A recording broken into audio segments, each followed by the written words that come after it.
Hello student, myself Shashi Meena, PGT Physics of KV number 2 Itanagar. In last video we were discuss about application of Gauss law. In this video we will continue with other two applications, in which first is electric field intensity at any point due to a uniformly charged infinite plane sheet. Electric field intensity किसी भी point पर निकालने के लिए हमें सबसे पहले क्या करना होता है, गाउसियन सरफेस अज्यूम करनी होती है.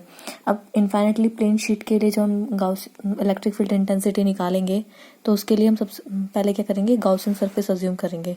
यहाँ पर let us consider a cylinder of cross section area S and length 2r as a Gaussian surface. यहाँ पर हमने सिलेंड्रिकल सरफेस को गाउसियन सरफेस के लिए अज्यूम किया है. ये जो शीट है इस पर यूनिफॉर्मली पॉजिटिव चार्ज डिस्ट्रीब्यूटेड है. सिलेंडर का जो हमारा सरफेस होगा गाउसियन सरफेस, उसे हमने 3 पार्ट्स में डिवाइड किया है, 3 सरफेसेस में, 2 part bases and 1 part of curve surface. In which electric charge enclose in the surface is, total जो चार्ज होगा इसके अंदर एनक्लोज होगा वो होगा हम सरफेस चार्ज डेंसिटी के फॉर्मूला से निकालेंगे. सरफेस चार्ज डेंसिटी का फॉर्मूला होता है sigma is equal to total charge divide by area. Total charge है हमारा summation of Q divide by S, तो हमारा टोटल चार्ज हो जाएगा sigma into S, where sigma is surface charge density and S is surface area. And from diagram there will be 3 parts, S1, S2 and S3. S1 के लिए जो हमारा electric field की direction होगा same होगा area vector के, और S2 के लिए भी सेम होगा. बट S3 के लिए क्या होगा, एक दूसरे के क्या होंगे, परपेंडिकुलर डायरेक्शंस में होंगे from diagram. Now according to Gauss law flux should be equal to integral multiple of E vector dot ds vector, and according to Gauss law it should be summation of Q by epsilon naught. Now जो total flux होगा वो 3 parts में divided होगा, S1, S2 और S3. S1 की वजह से EDS, S2 के लिए EDS और S3 के लिए EDS, और टोटल किसके इक्वल होना चाहिए, summation of Q by epsilon not के. यहाँ पे जो समीशन ऑफ Q है वो टोटल चार्ज को रिप्रेजेंट कर रहा है जो हमने स्टार्टिंग में निकाला सरफेस चार्ज डेंसिटी से. उसकी वैल्यू है सिग्मा एस, यहाँ पर पुट किया sigma S by epsilon naught. Now for S1 theta will be 0 and S2 also theta will be 0, but in case of S3 theta will be 90, so it gives us 0 due to symmetry S1 and S2 having same area. So let us consider that is S, then we will get ES plus ES is equal to sigma S by epsilon naught. 2ES is equal to sigma S by 2 epsilon naught. S से S cancel हो जाएगा और हमें finally ई मिलेगा sigma by 2 epsilon not. इस case में हम देखते हैं कि रेक्टेंगुलर शीट के केस में जो हमारा इलेक्ट्रिक फील्ड होगा वो गाउसियन सरफेस की रेडियस पर डिपेंड नहीं करता है, जबकि जो लास्ट था हमारा लीनियर चार्ज वाला उसमें ई इज इक्वल टू आ रहा था 2k लैम्डा बाय आर. वहां पर इनवर्सली इलेक्ट्रिक फील्ड जो है गाउसियन सरफेस की रेडियस पर डिपेंड कर रहा था, बट यहाँ पर ये रेडियस पर डिपेंड नहीं करेगा.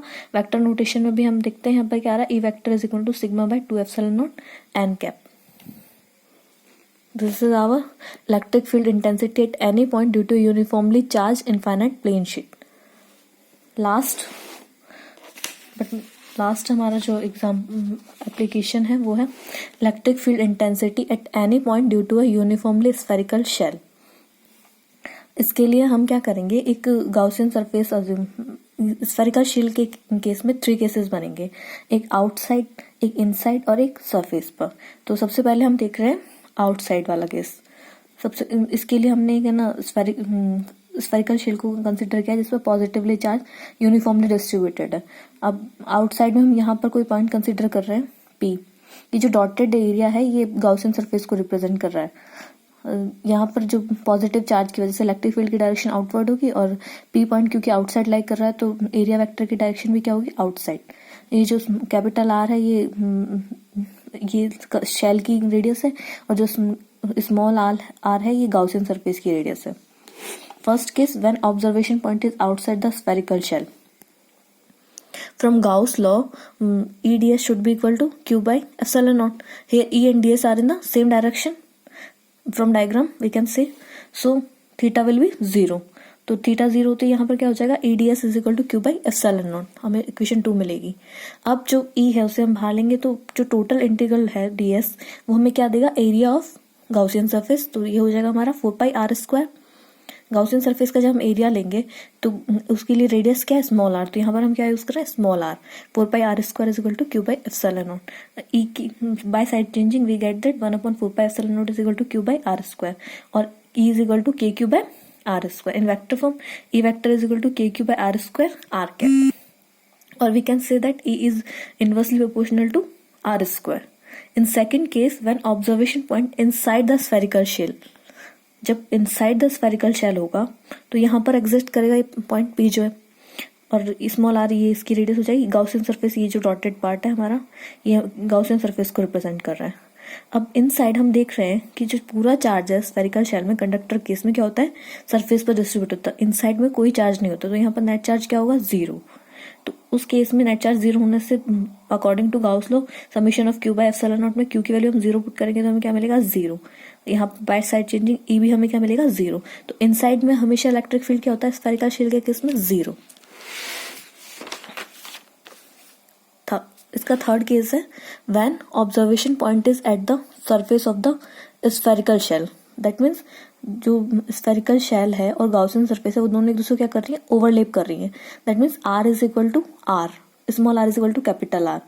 in this case we can say in our first formula हम जब e की r की वैल्यू स्मॉल r के इक्वल लगेगी तो मिलेगा e is equal to kq by r²।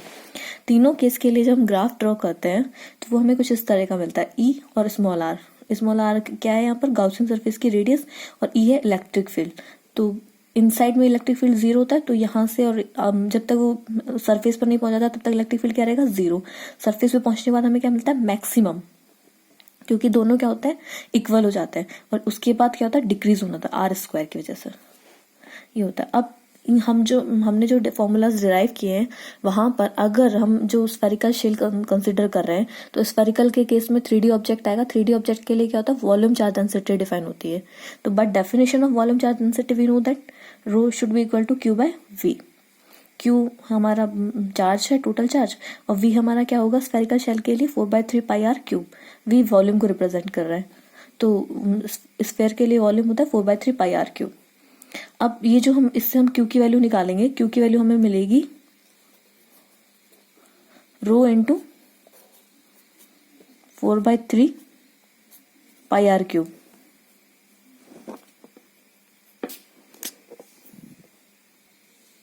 इस इक्वेशन से हमें q की वैल्यू मिल जाएगी रो इंटू 4/3πr³। इस वैल्यू को हम जब e आउटसाइड वाला केस जो था हमारा स्टार्टिंग kq बाय r² वहां पुट करेंगे तो r³ बाय ये रिलेशन मिलेगा, और जब इन स्फीयर पे निकालेंगे तो हमें ये रिलेशन मिलता है rho r by 3 epsilon not.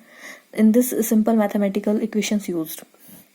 इसके बाद इनसाइड में हमेशा क्या होता है, 0 चार्ज इनसाइड में 0 रहेगा, तो चाहे वो हम इससे जब हम चार्ज डेंसिटी पुट करेंगे तब भी 0 रहेगा, और नहीं पुट करेंगे इन जनरल केस में निकालेंगे तब भी वो क्या रहेगा, 0 ही रहेगा। तो हम बेसिकली हमने 3 फॉर्मूलाज ड्राइव किए हैं स्फेरिकल शेल के लिए, एक आउटसाइड, एक इनसाइड और एक एट द स्फीयर।